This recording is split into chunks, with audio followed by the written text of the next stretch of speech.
alternate versions of Batman. They're awesome, I love them, you love them, so why not talk about them? I'm Adam Andrews with Top 10 Nerd, and this is the top 10 awesome alternate versions of The Dark Knight. Coming in at number 10, it's Earth 32. Unexpected. That's probably how I would describe the Batman from Earth 32. Now, the original Batman of this universe was Bruce Wayne, who also became a Green Lantern. But when he left the Earth to serve in the Green Lantern Corps, it left the role of Batman open. And who would have guessed that of all the characters, Alexander Luthor would be the one to answer the call? First appearing in Lex Luthor Year of the Villain #1 from November 2019, this Batman was partnered up with Super Martian, a cross between a Martian-like Martian Manhunter and a Kryptonian-like Superman. As you can imagine, they were a powerful combo. They took up a base of operations in what looked like the Batcave mixed with the Fortress of Solitude and were assisted by Fred, their awesome robotic butler. Thanks to having the Martian as his partner, Lex Batman was well acquainted with telepathy, and while it caused him some pretty bad headaches, it was also instrumental in helping deal with the Prime Earth Lex Luthor when he showed up. Number 9.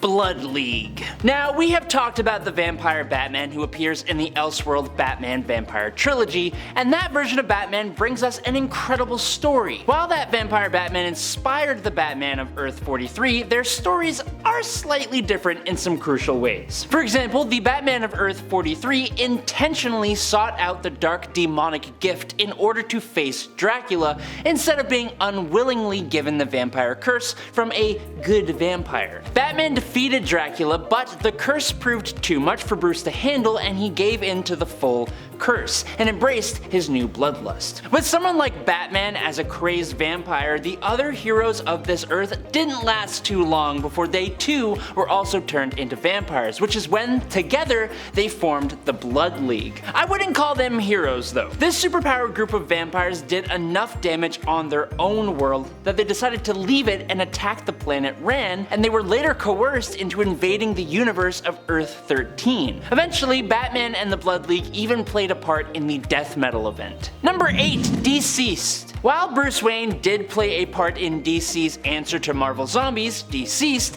it was his successor that was arguably much more important. When the anti-life equation techno-organic virus infected a huge number of the Earth, Bruce got infected when he had to fight off the infected Nightwing and Tim Drake Robin. Using Mr. Freeze's cryosuit, he was able to slow down the virus long enough to study it and give information and say goodbye to the remaining Justice League and his son, Damian Wayne, who would go on to take his father's mantle at the age of just 13 years old. The fight against the anti-living eventually reached cosmic scales. The heroes eventually found themselves facing Erebos, the one who was responsible for the entire anti-living outbreak. Now, DCeased is a long comic book run, so I can't give you all the details in this short little time, but Damian essentially grows up over the run of the comic, stepping fully into his role as Batman and creating a relationship with the new Wonder Woman, Cassie. Alfred Pennyworth eventually becomes the new Spectre and bringing a cure for the anti-living, but right near the end, Damian organizes the final attack on Erebos in Limbo. Now, in an all-white batsuit that looks amazing,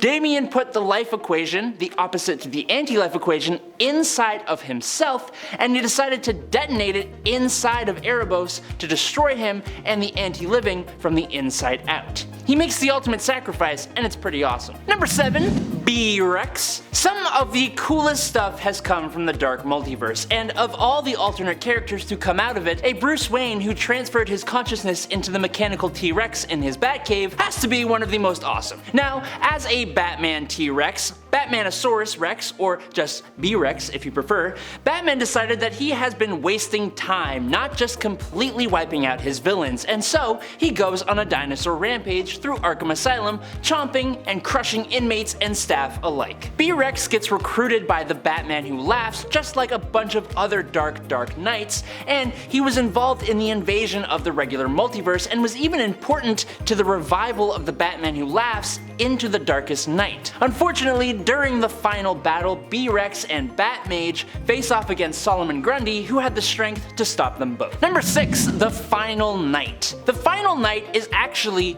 Duke Thomas, who was a sidekick to the Batman that the demon Barbados used as a gateway into the multiverse and who was ultimately transformed into Barbados the Dragon of the End. Now this Batman, alongside the rest of his league, who were also transformed into dragons, brought the collapse of their world, and Duke fled into the multiverse to survive. Duke eventually returns to face these dragons, only to be saved by that universe's Nightwing, who brings Duke to the surviving members of the Justice League, who band together and give almost all of their lives to fight the dragons, with Duke being the one to bring down his old mentor. After slaying the Dragon of the End, Duke turned his hide into crazy awesome armor and wielded Nightwing's massive battle axe. Now calling himself the Final Knight, he escapes his crumbling reality and sets out into the dark multiverse to become one of its only real heroes. Number 5. The Batman Who Frags. Yes, we are sticking with the dark multiverse still, and I will for the next point too, but I promise that is not a negative, and I can prove that to you by telling you that this version of Batman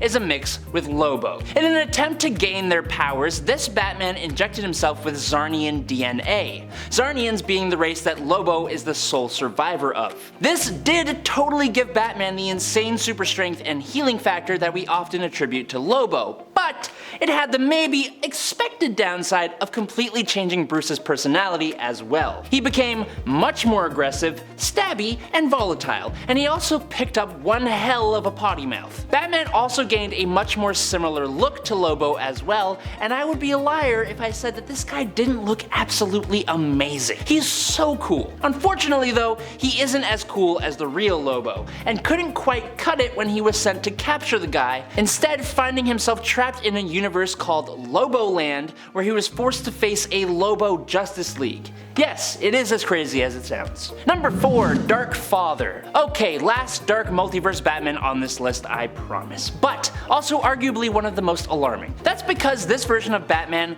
brought about the end of Darkseid, and in doing so, gained the evil god's abilities and even took on his appearance. He mastered the anti-life equation and controlled a massive army of para-Robins instead of the usual para-demons. He gave up the anti-life equation to his Superman, but he still went on to work with the Batman Who Laughs and invaded Earth Zero. Darkfather defeated the Teen Titans, the Titans, and Superman, which resulted in the destruction of the moon. He then built a new Apokolips inside of the core of the burnt out sun, and he kept Superman and many others imprisoned there until Batman, Wonder Woman, and Harley Quinn were able to come to the rescue, freeing Superman, who punched Darkfather into space. There he goes, look at him. Number 3. Red Sun. The Batman appearing in one of the greatest Superman stories ever, Red Sun, is not some crazy powerful amalgamation of characters. In fact, I'd say that he's considerably weaker than a number of alternate Batman on this list, but he is still Batman. In this dystopian Earth 30, where Superman became a tool of Stalin and his Soviet Union, Batman has become the most wanted man in Russia. As an adult, he became a blight on the Soviets and terrorized them, all for revenge on Pyotr Rozlov,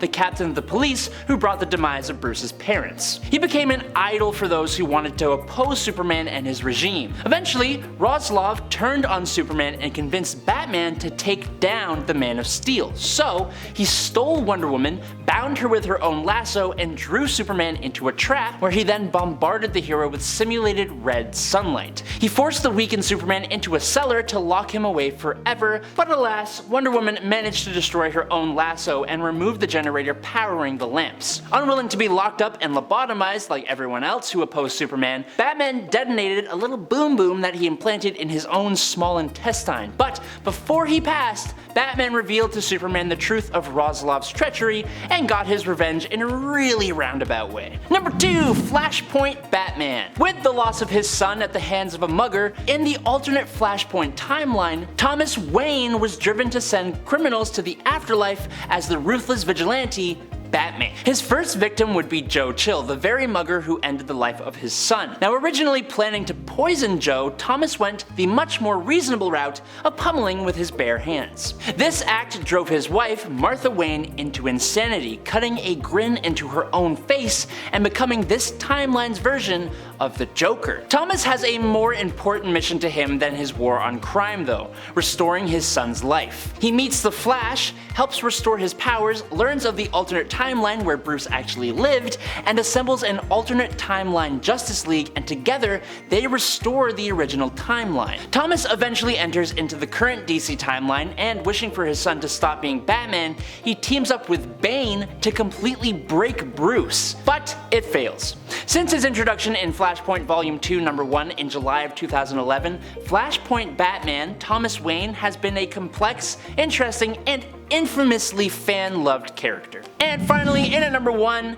Owlman. The crime syndicate of America hails from the strength-obsessed Earth 3, and is a twisted, evil version of the main universe Justice League of America. The Batman of this villainous league isn't a Batman at all. In fact, he isn't even Bruce Wayne.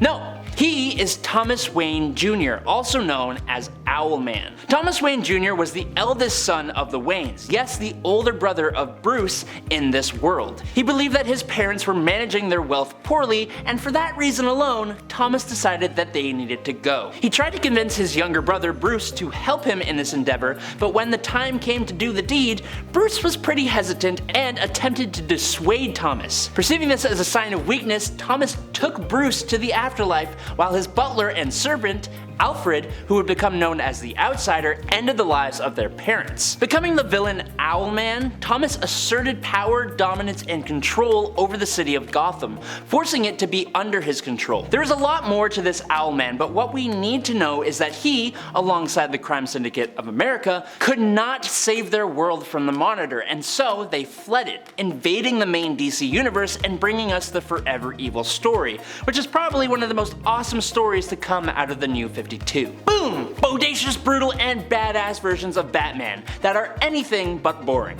I'm Adam Andrews, this is Top 10 Nerd, and I will catch you all on the flippy flop. Peace out, nerds.